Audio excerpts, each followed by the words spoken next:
ہاں یہاں تو پتہ نہیں میں کس طرح عشق رسول کا دعویٰ کرتا ہوں منبر پر بیٹھ کر، اور ہماری یہ میلاد آئے گا تو محفل میلاد میں اس طرح کے دعوے ہوں گے اسٹیج پر کہ علمان والحفیظ، پتہ نہیں کیا کیا لوگ کہہ دیں گے، پتہ نہیں ہم کیا ہے اور ہم کیا کہہ رہے ہیں، من آنم کے من دانم، پتہ ہی نہیں، اور کتنا بڑا دعویٰ کر دیا کہ میرے اندر طاقت نہیں سامنا کر دے۔ مولا علی فرماتے ہیں جب حضور نے مغرب کی نماز کی نیت باندھی تو انہوں نے بھی پیچھے نیت باندھ لی۔ اتفاق کی بات یہ کہ حضور نے پہلی رکعت میں سورہ انفطار پڑھنی شروع کر دی، اذا السماء انفطرت واذا الکواکب انتصرت واذا البحار فجرت۔ کہتے ہیں جب محبوب اس آیت پہ پہنچے نا کہ یا ایھا الانسان ما غرک بربک الکریم، اے انسان تجھے کس چیز نے دھوکے میں ڈال دیا، حالانکہ تیرا رب تو بڑا ہی کرم کرنے والا ہے، تو کس طرح کسی اور کے دھوکے میں، بربک الکریم، اور ضمیر واحد ہے، میں تفسیر پہ نہیں جاتا، کہا تیرا اپنا رب، بربک تیرا اپنا رب، تیرا رب تو بڑا کریم ہے، تو پھر بھی کہیں اور چلا گیا۔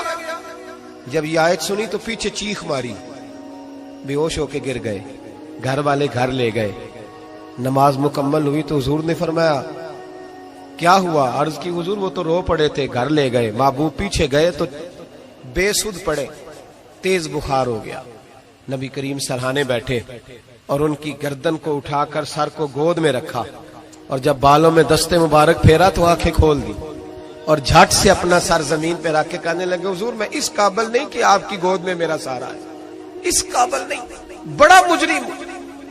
تو محبوب نے فرمایا تجھے مبارک ہو، رب نے تجھے معاف کر دیا ہے، اللہ بھی راضی ہے، میں بھی راضی ہوں۔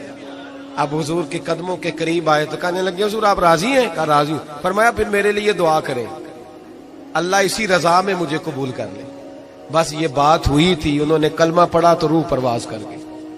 پرواز میرے بھائی احساس پیدا کر، یاد رکھیں اگر روحانی زندگی صحیح نہیں نہ ہوگی، یاد رکھ لیں کسی کا کوئی نقصان نہیں، سارے سکون سے سو جائیں گے، آپ نہیں سو پائیں گے۔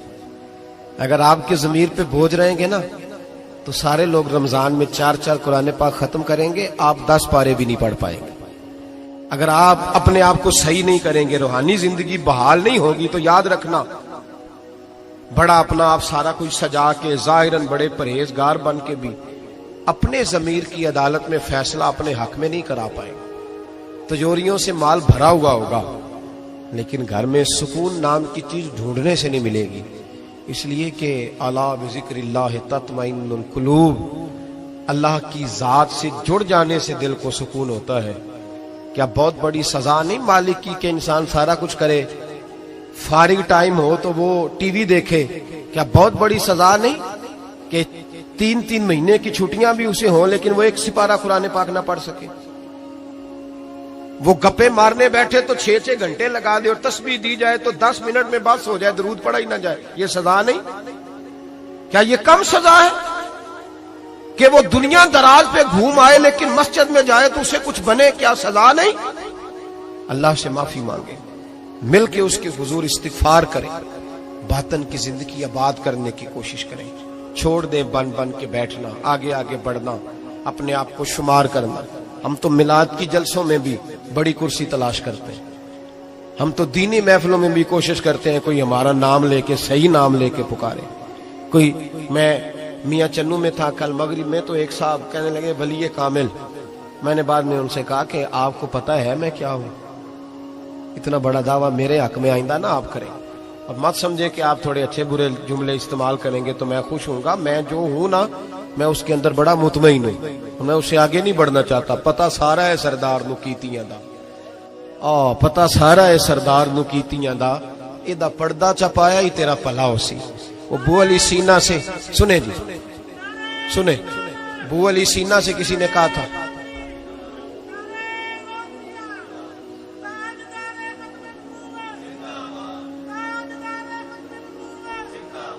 اب ان کی اس بات پر اور اس عمل پر ایک شعر سن لے میاں محمد بخش صاحب کا۔ میاں صاحب کہا کرتے تھے جتن جتن ہر کوئی کھیڈے تو ہارن کھیڈ فقیرہ۔ جتن جتن یہ تو ساری دنیا کرتی ہے نا کہ میں جیتنے جا رہا ہوں، کہتے ہیں جتن جتن ہر کوئی کھیڈے، جتن جتن ہر کوئی کھیڈے تو ہارن کھیڈ فقیرا، جتن دا مل کوڈی پیندا ہی ہارن دا مل ہیرا، جتن دا مل کوڈی۔ ابو علی سینا سے کسی نے کہا کہ کیا محسوس کرتے ہو، آج کل کچھ حالات بہتر ہے؟ تو ابو علی سینا چونکہ حضرت ابو الحسن خرقانی کے مرید تھے، ہاں سائنسدان ہونے کے ساتھ ساتھ صوفی تھے، درویش تھے، تو ابو علی سینا کہنے لگے کیا کہتے ہو، حالات کس طرح کے؟ کہنے لگے مجھے اپنے گناہوں کا پتہ ہے، اتنے بڑے گناہوں کے باوجود میری پردہ دھری نہیں ہو رہی، یہ تھوڑا انعام ہے اللہ تعالیٰ کا، اور اسی زمین پر اس کی نافرمانی کرتا ہوں، اس نے رہنے کے لیے جگہ دی ہوئی ہے، تھوڑا احسان ہے اس کا۔ میں صبح سے شام تک کتنی نافرمانیاں کرتا ہوں، پھر بھی پیٹ بھر کے روٹی دیتا ہے، یہ تھوڑا احسان ہے۔ تو کہہ رہے آگے بڑھا ہے کہ نہیں، یہ بڑی بات ہے کہ اس نے زمین پہ رکھا۔ اعلیٰ حضرت فاضل بریلوی کے والد مولانا نقی علی خان صاحب رحمت اللہ تعالی علیہ، امام المتکلمین، ان کے حالات میں لکھا ہے، ایک آدمی کو آپ نے نا جگہ دی، کو 10 مرلے آپ کا پلاٹ تھا یا 5 مرلے کا، اس نے کہا حضور کچھ دنوں کے لیے چاہیے، تو آپ نے وہ جگہ ان کو دے دی، جیسے محلے دار دوست کو شادی بھی ہے، تو 10-15 دن کے بعد چابی مانگی، انہوں نے دے دی، تو کچھ درخت انہوں نے کاٹ لیے، کچھ اپنی مرضی کی ترمیم کر لی۔ تو مولانا نقی علی خان صاحب رحمت اللہ علیہ ناراض ہو گئے، فرمانے لگے میری زمین تھی، مجھ سے پوچھ تو لیتے، کوئی تبدیلی کرنی، تم پتہ نہیں میری مرضی کے خلاف تم نے میرے پلاٹ پر یہ کیوں تبدیلی کی؟ یہ اس آدمی کو کہہ کے نا تو 2 منٹ گزرے تو چیخ مار کے رو پڑے۔ کہنے لگا حضور کیا ہوا؟ فرمانے لگے سوچتا ہوں میری 10 مرلے کی زمین پر میں نے تمہیں اپنی مرضی نہیں کرنے دی، اور میں روز اللہ کی زمین پر اپنی مرضی کرتا ہوں، روز رب کی، یہ خیال آ گیا۔ فرمانے لگے جاؤ بھائی جاؤ، مجھ سے غلطی ہو گئی، جاؤ۔ یہ سوچ جب پیدا ہوتی ہے پھر بندہ روز نکھرتا ہے، پھر روز وہ غسل کرتا ہے باطن کا، پھر روز ہر جگہ سے اسے نیا سے نیا سبق ملتا ہے۔ بڑا بندہ وہ نہیں ہوتا جو 20-30 کاریں لے کے چلتا ہے، بڑا وہ ہوتا ہے جو کسی اور کو بڑا سمجھتا ہے، جو اپنے آپ کو چھوٹا سمجھتا ہے۔ میرے نبی پاک فرماتے ہیں اللہ اسے بڑائیاں عطا فرما دے۔ ترمذی میں حدیث ہے۔ آج کا سبق، آج کا پیغام یہ ہے کہ تزکیے کی کوشش کریں۔ وَإِنَّكَ لَعَلَىٰ خُلُقٍ عَظِيمٍ، خلق عظیم جو اللہ نے ہمارے نبی کو دیے اور حضور نے ہمیں عطا فرمائے، محبوب کے صدقے اس طرف جائیں، کردار میں اعلیٰ پن پیدا کر۔ الذی خلق الموت والحیات لیبلوکم ایکم احسن عملا، اللہ فرماتے ہیں کہ میں نے موت اور حیات اس لیے پیدا کی ہے کہ تمہارے عمل کی کوالٹی چیک کی جائے۔ انڈسٹری میں جب مال بنتا ہے نا تو اس کی کوالٹی چیک کی جاتی ہے، یہ عام ہے، یہ خام ہے، یہ وی آئی پی ہے، یہ وی آئی پی ہے۔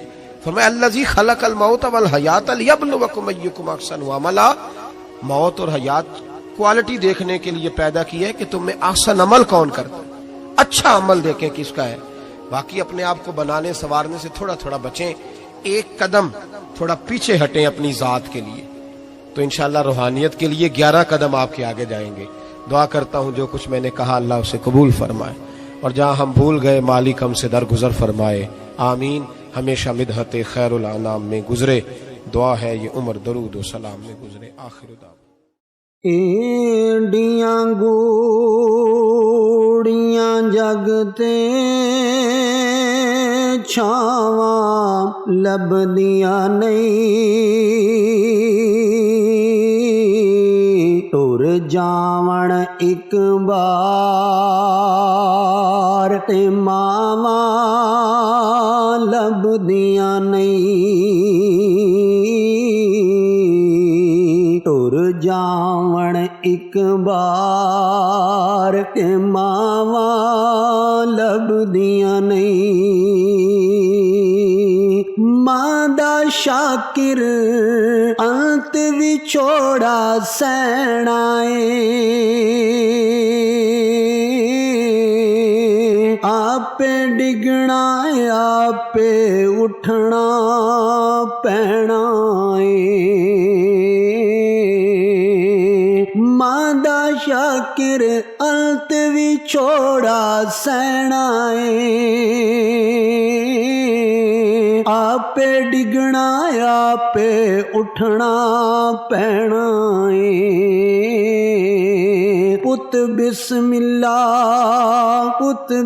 اللہ دیاں ڈھیر صداواں لبدیاں نہیں،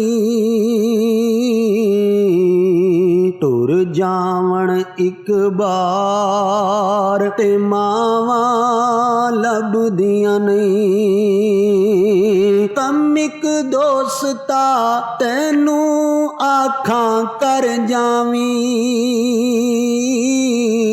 ਮਾਂ ਦੇ ਮਰਨ ਤੂੰ ਪਹਿਲਾਂ ਪਹਿਲਾਂ ਮਰ ਜਾਵੀਂ। ਕੰਮ ਇੱਕ ਦੋਸਤਾ ਤੈਨੂੰ ਆਖਾਂ ਕਰ ਜਾਵੀਂ, ਮਾਂ ਦੇ ਮਰਨ ਤੂੰ ਪਹਿਲਾਂ ਪਹਿਲਾਂ ਮਰ ਜਾਵੀਂ। ਫਿਰ ਉਹ ਮਰਨ ਨੂੰ ਥਾਵਾਂ ਲੱਭਦੀਆਂ ਨਹੀਂ। ਟੁਰ ਜਾਵਣ ਇੱਕ ਬਾਰ ਤੇ ਮਾਵਾਂ ਲੱਭਦੀਆਂ ਨਹੀਂ। ਅੱਧੀ ਰਾਤੀ ਖੜਕੇ ਕੁੰਡਾ ਖੋਲਦੀਆਂ, ਮੂੰਹ ਚੋਂ ਯਾਰੋ ਉਹ ਨਹੀਂ ਉਫ ਵੀ ਬੋਲਦੀਆਂ। ਅੱਧੀ ਰਾਤੀ ਖੜਕੇ ਕੁੰਡਾ ਖੋਲਦੀਆਂ, ਮੂੰਹ ਚੋਂ ਯਾਰੋ ਉਹ ਨਹੀਂ ਉਫ ਵੀ ਬੋਲਦੀਆਂ। ਹੋਰ ਕਿਸੇ ਤੂੰ ਇੰਜ ਵਫਾਵਾਂ ਲੱਭਦੀਆਂ ਨਹੀਂ। ਟੁਰ ਜਾਵਣ ਇੱਕ ਬਾਰ ਤੇ ਮਾਵਾਂ ਲੱਭਦੀਆਂ ਨਹੀਂ।